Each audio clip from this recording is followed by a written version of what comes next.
গত কয়েকদিন আগে আমাদেরকে আটকানো হয়েছে দুইজন বক্তাকে। আমার এখন যার নাম নেব তার নাম শুনলে আপনারাই বলবেন বলেন কি এই লোককে আটকাবে কেন? উনি তো আহলে হাদিসের সবচেয়ে নরম বক্তার একজন, যে ব্যালেন্স করে কথা বলে, তার নাম ডক্টর ইমাম হোসেন। এতগুলো মিডিয়ার সামনে বলতেছে, এগুলো কালকে চলে যাবে। মাহফিলের জায়গার নাম হলো ঘাটাইল, টাঙ্গাইল।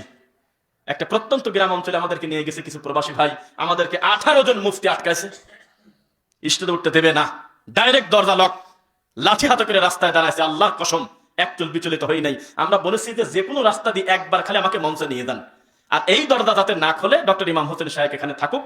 এতগুলো মিডিয়া কিন্তু আমার সামনে, পুরো কথা তিনি শুনবেন। তা আমাকে অন্য দরজা দিয়ে কৌশলে বাইকে করে নিয়ে আমাকে স্টেজে তুলছে। তো দ্বিতীয় বক্তা আমাকে রেখে উনি আলোচনা করতেছে, আমি বারবার বোঝানোর চেষ্টা করতেছি আমাকে ছেড়ে দিয়ে দেন। তো যাই হোক, একটা পর্যায়ে যখন সারা সারা ভাব, তখন আমার কানে 3 থেকে 4 বার একই ব্যক্তি বারবার এসে ভিডিও আছে, বলতেছে যে আপনাকে একটু একটু উঠে আসেন। কোথায় যাবো? মুফতি সাহেব ডাকে। মুফতি কিনা মানে ওইসব ইবলিস, একটু ডাকে, একটু আসেন, তুই কথা বলে আসেন। 2-3 বার বললাম, ধৈর্য ধরে আসি দেখে মাইকটাকে পাই তারা। তখন আমি যখন মাইক পেলাম, তখন আমি বললাম যে আপনারা কি আমাদের অপমান করার জন্য আনছেন? পাশেই মেম্বার বসা, এলাকার দায়িত্বশীল।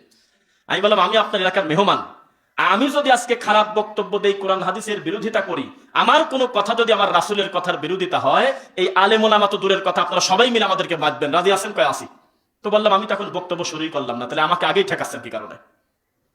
যেই বলছে সবজ জবান বন্ধ। ঠিক আমাদের মুখামুখি সবুজ পাগড়ি পরা এই সমস্ত বেদাতিরা বসে আছে।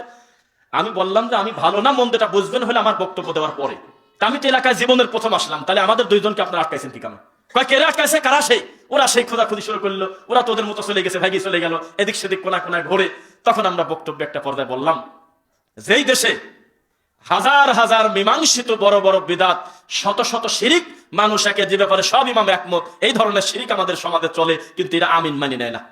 এত বড় এদের ইমানের পাওয়ার, এরা বক্তব্য দেওয়াই শুরু করে নাই, মানে শুরু করে দিল। তখন আমি বললাম এই স্টেজের পাশে আগামীকালকে আল্লাহ না করুক আমার কোন এক ভাই মন্দিরের কাজ শুরু করবে, ঠেকাতে পারবেন?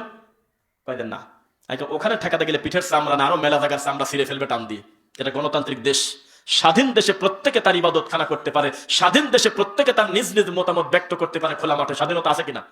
তো মন্দির করতে পারলে আপনারা বলতেছেন যে কেউ ঠেকাবে না, তাহলে আমি বছরে একটা দিন আমি মাহফিল করতে পারবো না কি কাবে? পরে আমরা 2.5 ঘন্টা বক্তব্য দিলাম, 2টা আলেম কোনো কিছু কুলাতে না পেরে শেষ পর্যন্ত একটা ভাঙা বিড়িদের মাথায় লাঠি নিয়ে দাঁড়া ছিল। পরে বাইক নিয়ে যায়, লোকজন মিলে ঠেকায়। 2:15 মিনিটে ডক্টর ইমাম হোসেন আমাকে ফোন দিল যে ভাই আপনি কি নিরাপদে চলে গেছেন? আমি বললাম আমি গাজীপুর চন্দ্রা। তো কয় এই ব্যাপার, আমার তো লাঠি নিয়ে আটকাছে। তা আমাদের কয়েকজন দিনী ভাই বাইক নিয়ে এসে ঠেকালো। তা আমি আপনাকে যেটা বোঝাতে চাচ্ছি, যে সমস্ত বেদাতিরা বলে এই হুজুরকে আনা যাবে না, এরা করা কথা বলে, এটা হলো শয়তানি করতেছে, আপনি বোঝেন নাই। সব চাইতে নরম হুজুর যদি নিয়ে এসে দেন তবু তার অসুবিধা আছে। যেমন তাদের কাছে নরম গরম বড় কথা না, তাদের কাছে হলো সুন্নাহ হলে অসুবিধা। তাদের কাছে বেদাতের বিরুদ্ধে বলা যাবে না, শিরকের বিরুদ্ধে বলা যাবে না। আমি যদি আজকে কঠিন ভাবে এখানে বক্তব্য দেই, খবরদার মা বাপকে কষ্ট দিবেন না, একটা লোকও রাগ করবে না। মাইকের আওয়াজ যতদূর যাবে সবাই বলবে বাপের বেটা, আসলেই তো বাপ মাকে অনেকেই দেখে না, ভালো কথা বলে গেছে। আমি যদি এখন বলি খবরদার কেউ কারো জেনা ব্যভিচারে সাহায্য করবেন না, জেনা করবেন না, সুদ করবেন না, ঘুষ খাবেন না, এই সমস্ত ব্যাপারে বক্তব্য দিয়ে দেই, একের কবর পূজারীও বলবে যে বাপের বেটা বক্তব্য দিয়ে গেছে। কিন্তু সমাজে প্রচলিত 10টা বেদাতের নাম যদি বলে দেয়, লোকজন বলবেন এরা খালি ঝামেলা করে, এরা আর ওয়াজ খুঁজে পায় না, এরা কি শুরু করলো। তা আমরাও তো জানি নিউট্রাল বক্তব্য যেগুলো দিয়ে চলে গেলে সবাই বলবে বাহ, গলার কণ্ঠও যেমন শক্ত করে সুদখোর কাজকে দেশে মন মতো, ঘুষখোর কাজকে সাইজ করে দেশে। কিন্তু আমার প্রশ্ন, এগুলো থেকে আপনার সবচেয়ে বড় জরুরি আল্লাহর সাথে শিরিক ঠেকানো। এগুলো পাপ, কিন্তু সবচেয়ে বড় পাপ যেটা সেটা হলো শিরক করা। সবচেয়ে বড় পাপ যেটা সেটা রাসূলের সাথে শয়তানি করে, রাসূলের মতো যেখানে বলা হচ্ছে লা তুকাদ্দিমু বাইনা ইয়াদাইল্লাহি ওয়া রাসূলি, খবরদার ঈমান আনার পরে আল্লাহ এবং তার রাসূলের উপরে আগ বাড়িয়ে কোনো কিছু করো না। আপনি আমার রাসূলের নামে মিথ্যা কথা বলেন, আমি সহ্য করব কিভাবে?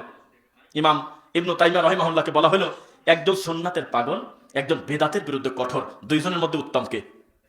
শুনতেছেন কথা? একজন বেদাতের ব্যাপারে সেই কঠোর, আর একজন সুন্নাহর পক্ষে খুব কঠিন, সুন্নাহ পালনে খুব পাবন্ধী, দুইজনের ভিতরে উত্তম কে? তখন ইমাম ইবনে তাইমিয়া রাহিমাহুল্লাহ বললেন যেই ব্যক্তি বেদাতের বিরুদ্ধে কঠোর উনি হলো ভালো, ওনার দ্বারা খেদমত বেশি হচ্ছে। কথা কি বুঝতে পারলেন? ওনার দ্বারা খেদমত বেশি হচ্ছে কেন? কারণ উনি আগাছা পরিষ্কার করতেছে। যদি আকীদা বিশুদ্ধ না করে, আমি এই ওযুখানাতে একটু একটু শুনছি আমার সম্মানিত প্রিয় ভাই মামুন হাফিজাহুল্লাহ মুখের, যে বিশুদ্ধ আকীদা যদি চর্চা না করা যায় তাহলে জাতি আল্লাহর তাওহীদ বুঝবে কিভাবে? এই জন্য বিদআত এবং শিরিক থেকে আমাদের বাঁচতে হবে, বলেন ইনশাআল্লাহ।